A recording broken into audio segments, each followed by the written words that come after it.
고린도전서 15장 50절에서 58절까지 있는 말씀입니다. 제가 가진 성경으로는 신약성경 284페이지입니다. 284페이지.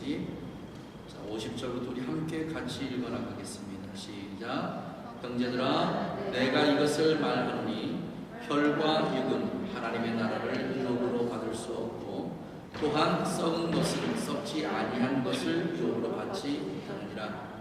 보라, 내가 너희에게 비밀을 말하노니 우리가 다 잠잘 것이 아니요 마지막 나팔에 순식간에 포도를 다 변화하리니, 나팔 소리가 나매 죽은 자들이 썩지 아니할 것으로 다시 살고 우리도 변화하리라. 이 썩을 것이 불갑을 썩지 아니할 것을 입겠고, 이 죽을 것이 죽지 아니함을 입으리로다. 이 썩을 것이 썩지 아니함을 입고 이 죽을 것이 죽지 아니함을 입을 애는 사망이 이김에 삼킨 바 되리라고 기록된 말씀이 응하리라. 사망아, 너의 이기는 것이 어디 있느냐? 사망아, 너의 쏘는 것이 어디 있느냐? 사망에 쏘는 것은 죄요, 죄의 권능은 율법이라. 우리 주 예수 그리스도로 말미암아 우리에게 이김을 주시는 하나님께 감사하오니, 그러므로 내 사랑하는 형제들아, 견고하며 흔들리지 말며 항상 주의 일에 더 힘쓰는 자들이 되라. 이는 너희 수고가 주 안에서 헛되지 않은 줄을 알미니라. 아멘. 아멘. 이제 우리가 숨가쁘게 달려왔던 고린도전서 1장부터 15장 마지막까지 이제 이 끝부분까지 왔습니다. 우리가 지금까지 쭉 살펴보면 있지, 사도 바울이 가장 강조했던 그의 신학과 그의 철학은 선지적, 정말 선지적 부활입니다. 오늘 이 시간 앞으로 있을 그 종말의 삶을 오늘 살아가지 못하면 주님께서 이 땅에 재림하셔서 심판하실 때, 그 심판대 앞에 우리가 이미 서 있지 못하다면 우리는 그 심판을 어떻게 맞이할 것인가 하는 두려움이 사실은 우리 가운데 있습니다. 그날 기회가 없을 그날에 두려워하지 말고, 오늘을 예수 그리스도께서 이 땅에 재림하시고 우리를 심판하시는 그 날처럼 오늘을 살아가라 하시는 말씀을 사도 바울을 통해서 계속해서 주고 계시고요. 그 다음에 두 번째는 선지적 부활입니다. 주님께서 이 땅에 다시 재림하실 때, 모든 육체가 다 죽음 가운데 있을 때 다 새로운 몸을 입고 부활해서 하나님께서 우리에게 위해서 준비해 두신 영원한 새 하늘과 새 땅, 새 예루살렘으로 우리를 그렇게 들이실 때 기쁨으로 우리가 함께 나아가기 위해서 그 부활의 몸을 입을 그 몸 그대로 우리가 오늘을 살아가지 못한다면 과연 부활이 진정한 부활이겠느냐 라고 우리에게 자꾸 반문했던 말씀들이 오늘 쭉 고린도전서 15장까지 기록된 말씀입니다. 그러면 무엇 때문에 이렇게 사도 바울을 통해서 성령께서 부활에 관해서 이렇게 강조하는 것일까? 왜 이렇게 부활이 우리에게 이렇게 중요한 것일까? 라고 하는 것을 우리가 다시 한번 말씀을 통해서 살펴보기로 합니다. 자, 12장입니다. 15장 12절 봅니다. 그리스도께서 죽은 자 가운데서 다시 살아나셨다 전파되었거늘, 이 전파가 누구에게 전파되었는지는 자 15장 몇 절부터입니까? 15장 4절부터 계속해서 했던 말씀입니다. 게바에게 모이시고 12제자고 500여 형제 야고보와 모든 사도와 그리고 나중에 만삭되지 못한 나에게까지도 예수님께서 당신의 부활하신 몸을 보여주셨다.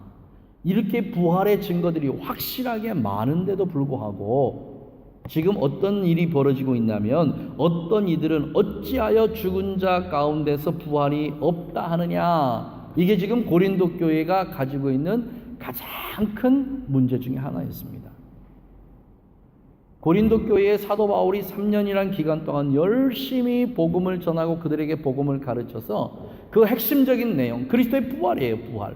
그 부활을 그렇게 가르쳤음에도 불구하고 사도 바울이 이 고린도를 떠난 이후에 그 고린도 교회에 어떤 일이 났냐면, 과연 죽은 사람이 다시 살아날 수 있는 일이 있을 수 있을까? 이것이 그 교회 안에 새로운 어떤 그런 부분으로 자리 잡기 시작합니다.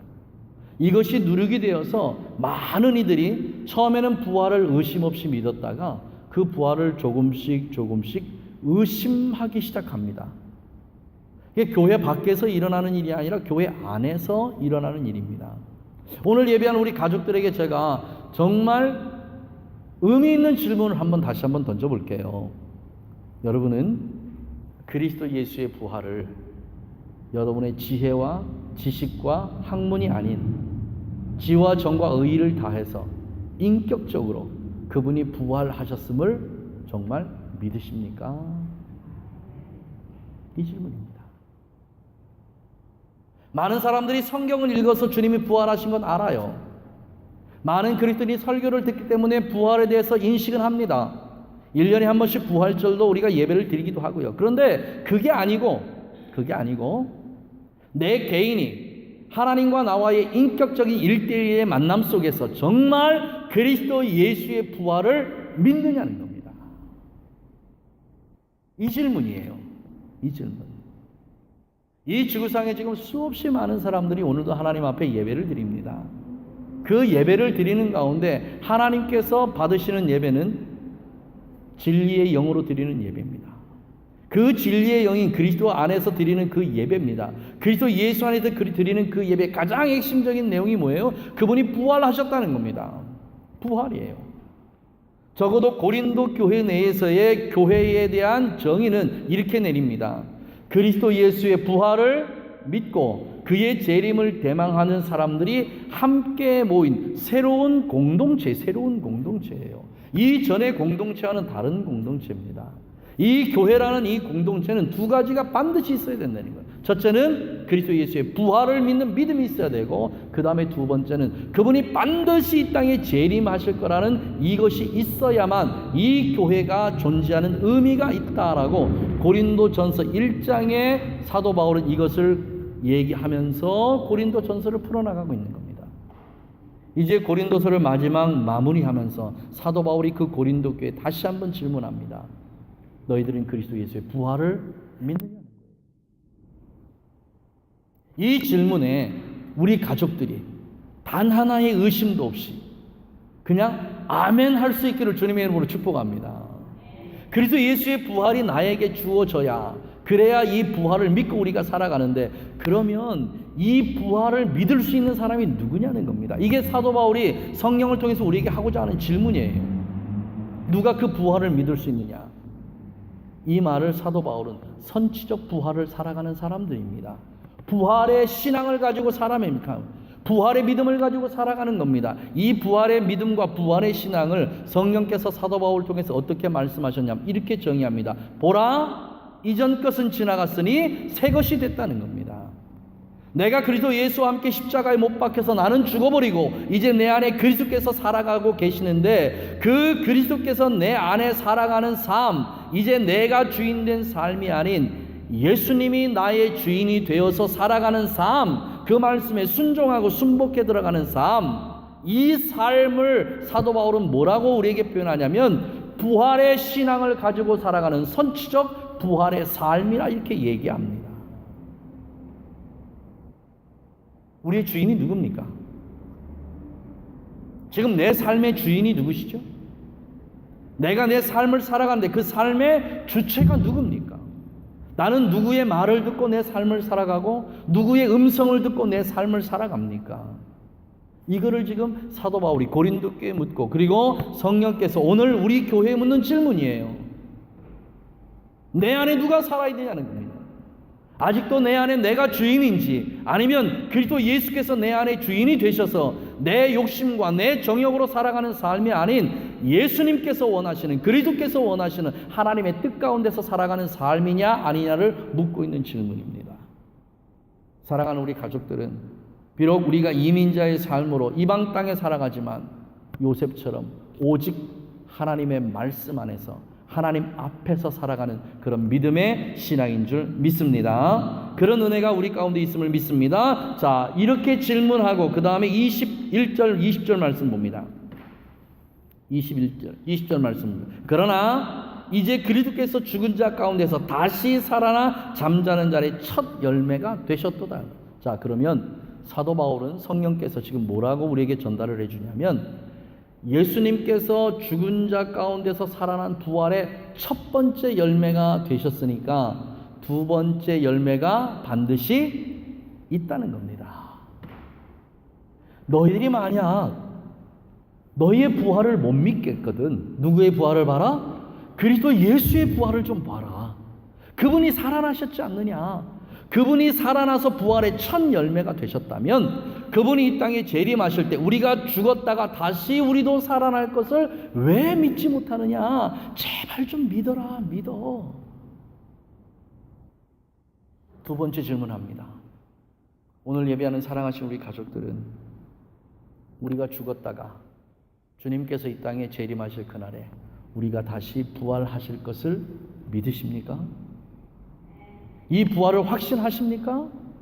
이 부활을 확신해야 오늘 우리가 부활의 신앙을 살아갑니다. 선지적 부활의 신앙을 살아가요. 그렇지 못하면 못 살아간다는 겁니다. 그 후에 있을 영원한 저 하늘과 저 땅으로 갈 그때 바로 직전에 일어날 그 부활을 우리가 믿지 못한다면 우리가 어떻게 이 땅을 살아가겠습니까? 갑작스럽게 제가 어떤 분과 이렇게 대화하는 가운데 이거 큰일 났구나. 우리 식구들에게 반드시 이 말씀이 다시 한번 확증되어지고 이 말씀을 기억하게 해야 되겠다라고 시작해서 지금 4번까지 아마 여러분들 말씀 들었을 거예요. 디모데후서 6장 말씀입니다. 디모데전서 6장 말씀입니다.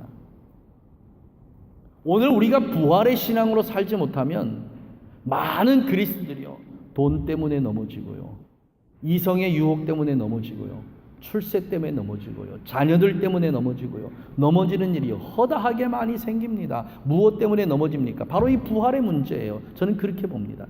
만약 우리에게 부활이 있다고 그렇게 믿는다면 그 부활 바로 앞에 뭐가 있어요? 심판이라는 게 있습니다.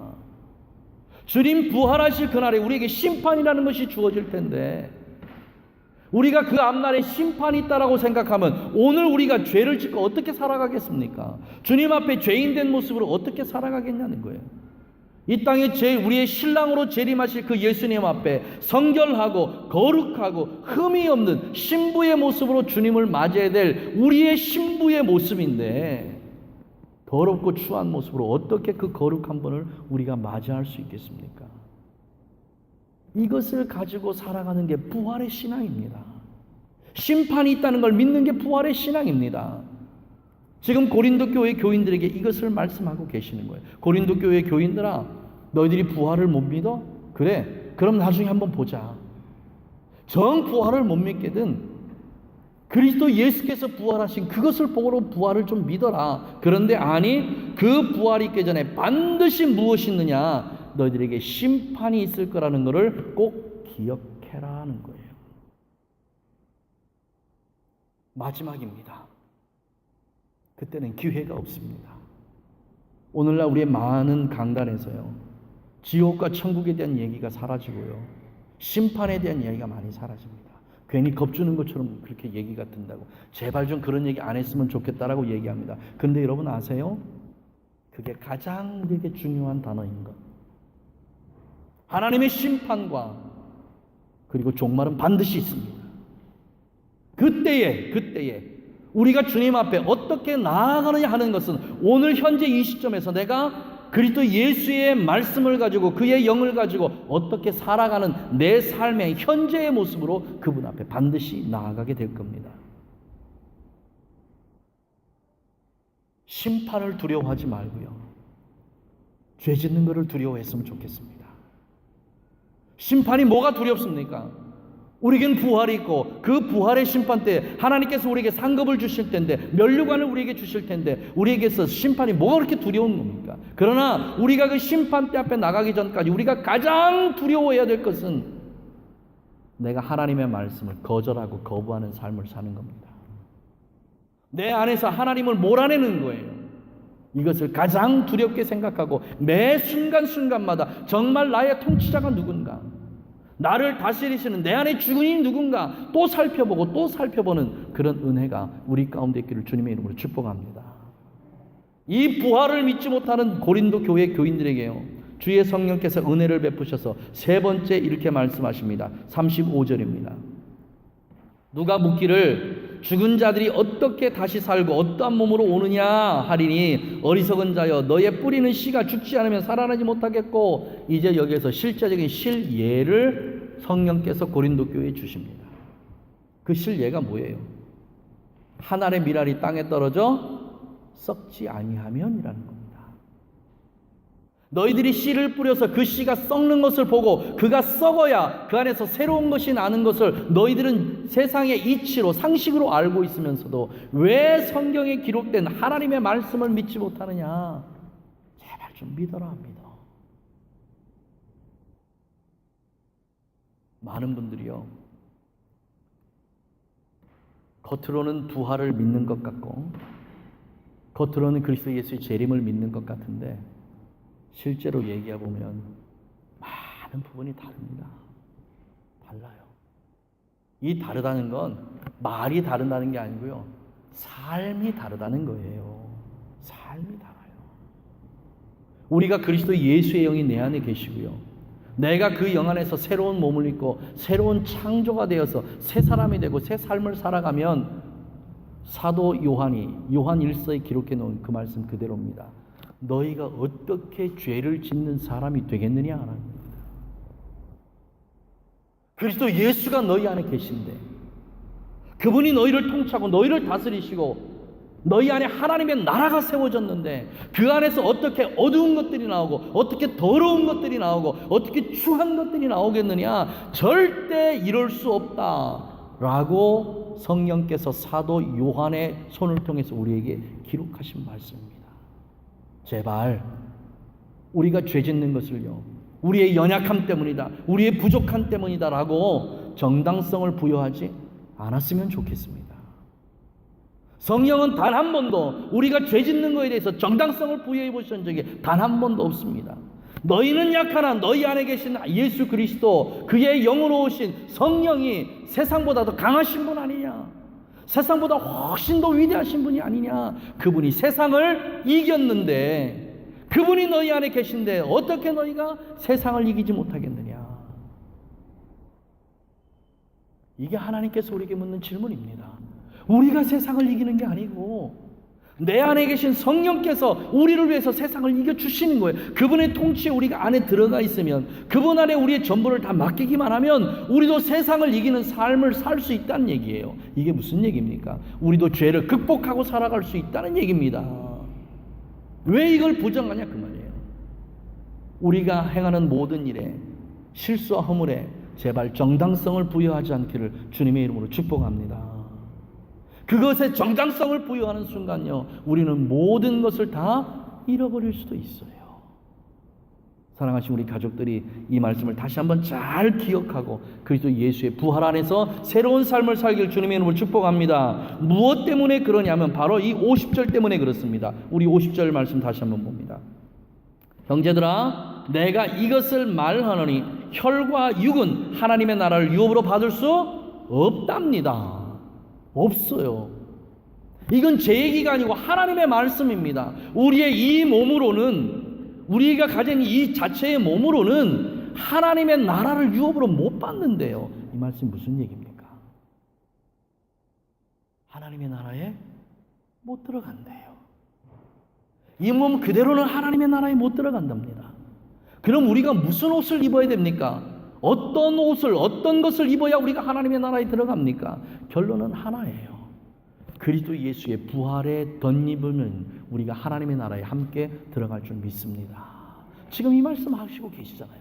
사랑하는 고린도 교회 교인들아, 그리고 이 자리에 함께하는 예배하는 하나님의 나의 자녀들아, 혈과 육은 하나님의 나라를 유업으로 절대 받지 못한다. 왜? 육신은 썩어질 것들이니까. 썩어질 것들이 어떻게 영원한 것들을 바라보겠습니까? 썩어질 것들은 영원한 것을 바라보지 못한다 그 말이에요. 우리가 자꾸 우리의 육신에 썩어질 것들을 바라보면 영혼의 것들을 잃어버려요. 그렇게 되지 않기 위해서 하나님께서 우리에게 마지막 결론을 주신 게 바로 오늘 읽은 58절 마지막 절입니다. 다시 한번 보겠습니다. 그러므로 성경 읽을 때마다 제가 가장 강조하는 게 있습니다. 성경 읽을 때 접속사가 대단히 중요합니다. 우리는 성경을 읽을 때 그 별것 아닌 것처럼 읽어가는 그런 습관이 우리에게 있는데요. 이 접속사가 대단히 중요합니다. 그러므로 하신 말씀은 지금까지 쭉 해왔던 모든 말씀의 결론입니다. 결론이요. 인과 접속사입니다.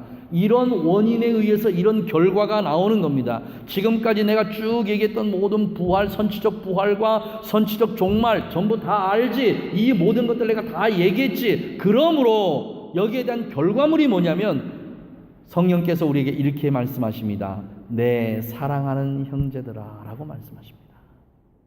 내 사랑하는 형제들아. 하나님이 우리를 어떻게 봐주시는 거예요?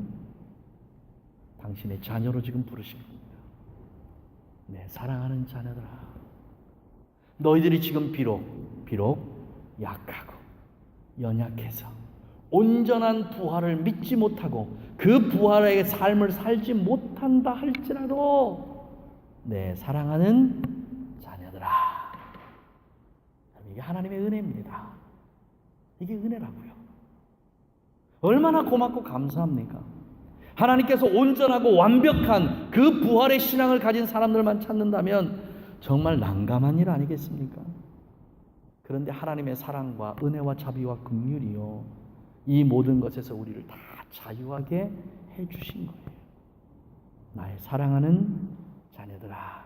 자, 이것만 하자. 이것만. 자, 우리에게 주님께서 이렇게 말씀입니다. 첫째, 견고하며. 둘째, 흔들리지 말고. 셋째, 항상 주의 일에 더욱 힘쓰는 자가 되어주라 라고 이렇게 얘기하십니다.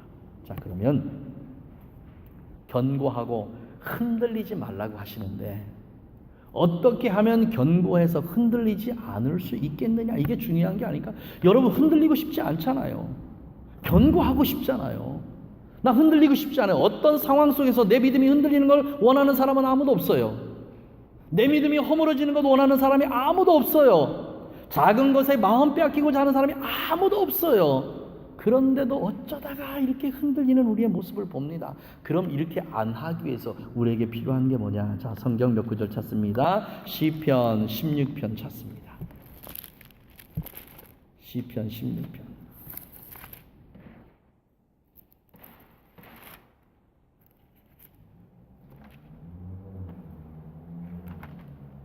시편 16편 8절 말씀 우리 함께 보겠습니다. 시편 16편 8절 말씀입니다. 자, 우리 함께 읽습니다. 시작. 내가 여호와를 항상 내 앞에 모심이요 내가 내 우편에 계시 그가 내 우편에 계심으로 내가 요동치 아니하리로다. 내가 누구를? 여호와를 어디에다가? 항상 내 앞에 모시면서 산대요. 여러분, 여기에 가장 이 말씀에 우리에게 그의 삶으로 보여진 인물이 있는데 그가 누구십니까? 바로 요셉이에요. 요셉. 보디발의 아내가요, 요셉이 얼마나 잘생기고 멋진 청년인지 유혹합니다. 그리고 보디발의 아내가 요셉에게 이렇게 얘기합니다. 봐. 이 집에는 너와 나 말곤 아무도 없어. 그러니까 혹시라도 너와 내가 잘못된 일을 여기서 행한다 할지라도 이것을 세상 밖으로 얘기할 사람이 아무도 없어. 너하고 나하고만 입을 닫아버리면 이제 어떤 일도 일어나지 않아. 여러분, 많이 들었던 얘기 아닌가요? 우리의 삶에 이런 게 수없이 많아요. 수없이요. 오늘 유미가 없어서 그런데요, 유미하고 이런저런 얘기합니다. 지 엄마하고 이런저런 얘기해요. 그 유미가 그렇게 얘기해요. 엄마, 이건 비밀인데 절대 언니한테 얘기하면 안 돼? 응, 알았어 하고 얘기해요. 그리고 나서요, 조금 지나고 나면 이렇게 보면 지 엄마하고 유리하고 또 통화를 해요. 근데 유미가 엄마 이거 절대 비밀이야, 얘기하면 안 돼 한 얘기를 해요. 둘이서 해. 여러분, 세상에 비밀이라는 게 있나요? 제가 볼 땐 세상에 비밀은 없는 것 같아요. 보디발의 아내가 지금 이걸 얘기하고 있는 겁니다. 너하고 나하고 입만 닫아버리면 지금 이 안에서 일어난 그 어떤 일도 세상 사람들은 알지 못해. 이때 요셉이 이렇게 고백합니다. 하나님이 내 앞에 계신데, 이렇게 고백합니다. 이게 그 말씀이에요. 시편 16편 8절 말씀이 지금 그 말씀입니다. 하나님이 내 앞에 계시다는 거예요. 다른 게 계신 게 아니라 하나님이 내 앞에 계세요. 내 앞에.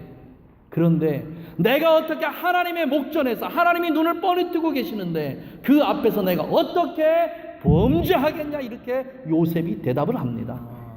이 말씀이에요. 이 말씀.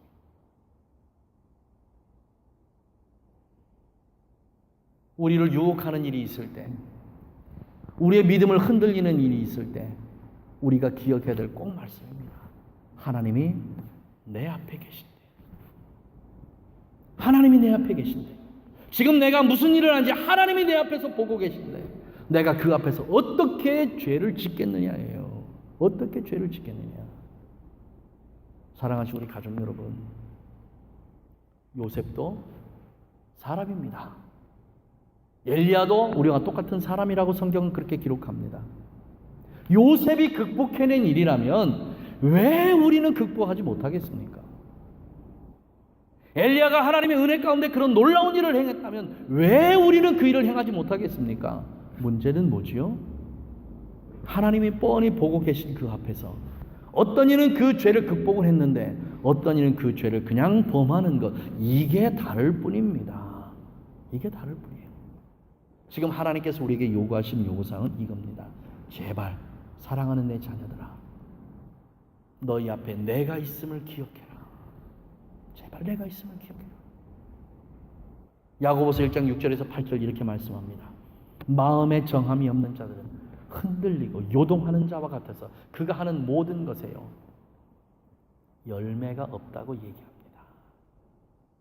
무엇 때문에 하나님께서 우리에게 견고하고 흔들리지 말라고 하느냐? 맨 마지막에 주 안에서 헛되지 않게 하기 위해서요. 여러분, 헛되다는 게 뭐라고 그랬죠? 열매가 없다는 거예요. 열매가. 너희들이 하는 모든 것에 열매가 없어진다. 헛되게 하지 마라. 너희들이 흔들리고 요동치면 너희들이 하는 모든 일에 열매가 생기지 않아. 열매가. 그러니까 제발 내 앞에 내가 있다는 것을 기억하고 요동하지 않길 내가 정말 바란다라고 그렇게 말씀하십니다. 두 번째 이 말씀하십니다. 항상 주의 일에 더욱 힘쓰는 자가 되라. 말씀하십니다. 언제? 항상이에요. 항상. 내가 시간이 있을 때 아닙니다. 내가 괜찮았을 때 얘기 안 해요. 언제입니다. 항상입니다. 항상. 항상이에요. 제가 간혹 잊어버릴 만하면 한 번씩 얘기하잖아요. 뉴질랜드에서 목회할 때요, 제가 교회 일이 있어서 우리 식구들을 부릅니다. 몇철 몇 날 몇 시에 이렇게 교회 일이 있으니까 좀 이렇게 같이 모였으면 좋겠습니다. 그러면 어른들은 거의 대부분 죄송합니다. 제가 그날 무슨 약속이 있어서요. 무슨 약속인지는 안 써요. 그냥 약속이 있어서요. 그러고 와요. 그 교회 이제 일할 보면 우리 청년들만 이렇게 몇 명씩 와서 이제 같이 일하고 합니다. 나중에 물어봐요. 아이고, 집사님 되게 바쁘셨나 봐요. 그러면 하시는 말씀이 둘 중에 하나예요. 하나는 골프장을 갔거나 다른 하나는 낚시를 갔거나, 둘 중에 하나입니다. 그 어떤 일보다 이 두 가지 일이 자기한테 굉장히 중요한 일이에요. 주님 지금 이거 말씀하고 계신 겁니다. 너의 삶 속에서 지금 긴급하게 해야 되는 일이 있다 할지라도 내가 너를 부르면 그냥 오라는 거예요. 지금 이 말씀하십니다. 뉴질랜드에서 제가 교제한 분 중에 어떤 분이 한국 마사회에 말을 공급해 주시는 분이 계셨습니다. 이제 그분하고 이제 사석에서 만나서 이제 커피 한잔 하면서 이런저런 얘기를 나누면서 어떤 말이 제일 비싼 말입니까? 하고 제가 질문을 했어요. 들은 게 좀 있어서 아라비아 그쪽에서 나는 말들, 이 말들이 굉장히 뭐 비싸고 귀합니까? 아니, 어떤 말이 제일 비싸요? 그랬더니 그분이요, 저에게 이렇게 대답해 주셨습니다. 거기에서 나는 말이라고 꼭 비싼 것도 아니고 한국에서 나는 말이라고 꼭 싼 것도 아닙니다. 제일 비싸게 쳐주는 말은 이런 말입니다. 라고 이렇게 얘기하십니다. 말들을 전부 다 모아놓고요, 그냥 무조건 달리게 한대요. 막 달려. 그래서 말들이 목이 마를 때쯤 돼서 그 말들을 전부 물먹이로 간답니다. 그 말들이 물을 먹으려고 고개를 딱 숙이면 조련사가 그 말들을 다시 부른대요. 그런데 그때 물을 먹는 말들은 최하등급이랍니다. 물을 먹지 않고 조련사가 부를 때 그냥 오는 말들이 있대요. 그 말들을요 또 돌린답니다. 또요. 그렇게 해서 몇 차례를 그렇게 한답니다. 그리고 맨 마지막에 남는 말, 아무리 말이 목이 말라서 지금 당장 죽을 것 같아도 주인이 부르면, 조련사가 부르면 언제든지 다시 오고 언제든지 다시 오고 언제든지 다시 오는 그 말이 최상등급 말이래요. 제가 생각했던 기본적인 상식이 완전히 무너졌습니다. 그리고 그 얘기를 끝나고 나서 제가 교회에 와서 기도할 때 이렇게 기도했습니다. 하나님, 저는 몇 번째 말인가요? 저는 몇 번째 말인가요? 설마 제가 첫 번째 조련사의 그 부름에도 응답하지 않는 그런 허접한 말은 아니겠지요? 저 그렇게 기도했습니다. 우리 가족들은 몇 번째 말 정도 될 것 같습니까? 이게 지금 주님이 우리에게 묻고 있는 물음입니다. 항상이에요. 항상 주의 일에 더욱 힘쓰는 자가 되라. 더욱 힘쓰는 자가 되라. 내가 언제든지 너희를 부르면 어느 곳에 있든지 어떤 일이 있든지 항상 내게 먼저 달려와서 내 일을 해달라는 겁니다. 이게 주님께서 하시는 말씀. 로마서 12장 1절이 그렇게 시작됩니다. 11장까지는 이론으로 되고 12장부터는 하나님께서 실제적인 삶을 얘기하는데 그 삶이 뭐냐면 이거예요. 언제든지 내가 부르면 와서 내 일에 힘쓰는 너희가 되어 주었으면 좋겠다. 이 말씀입니다. 사랑하는 우리 가족 여러분, 하나님의 나라를 유업으로 받을 수 있는 사람이 누굽니까? 바로 이 사람입니다. 그리스도 예수의 부활을 믿고 그의 재림을 대망하면서 늘 믿음 안에서 견고하게 서서 흔들리지 않고 항상 주의 일을 힘쓰는 그 사람이 바로 하나님의 나라를 유업으로 받을 수 있는 하나님의 사람인 줄 믿습니다. 오늘 이 말씀을 우리에게 주신 이유는 사랑하는 이곳에 있는 우리 하나님의 가족들이 단 한 명도 마지막 때에 주님 앞에 섰을 때에 열매 없이 서지 않고 많은 풍성한 열매들을 가지고 주님 앞에 서서 주님의 칭찬이 되고 자랑이 되기를 원하는 그런 마음으로 이 말씀을 우리에게 주신 줄 믿습니다. 오늘부터라도 새롭게 시작하기를 주님의 이름으로 축복합니다. 이전 것은 지나갔으니 보라 새 것이 되었도다. 부활의 신앙을 가지고 선취적 부활을 가지고 오늘을 그리스도 예수 안에서 복되게 살아가는 우리 가족들 되시기를 주님의 이름으로 축복합니다. 기도하겠습니다. 성령 하나님 감사합니다. 하나님의 놀랍고 크신 은혜가 오늘도 말씀 안에서 이렇게 풀어지게 하시니 너무너무 고맙고 감사합니다. 오늘 주신 이 말씀 우리 가족들이 마음판에 깊이 새기고 주님 선취적 부활을 살아가게 하여 주옵소서. 선취적 종말을 살아가게 하여 주옵소서. 그리스도 예수의 부활을 지식이나 학식이나 내가 그냥 성경을 읽는 것으로 믿고 받아들인 것이 아닌 하나님을 인격적으로 만남으로 말미암아서 이것을 아멘하고 받아들일 수 있도록 은혜를 베풀어 주셔서 그 안에서 많은 열매를 맺어가는 하나님의 귀하고 복된 자녀들 되게 하여 주옵소서. 성령께서 이 일을 이루실 줄 믿사옵고 예수님의 이름으로 축복하고 기도하옵나이다. 아멘, 아멘, 아멘.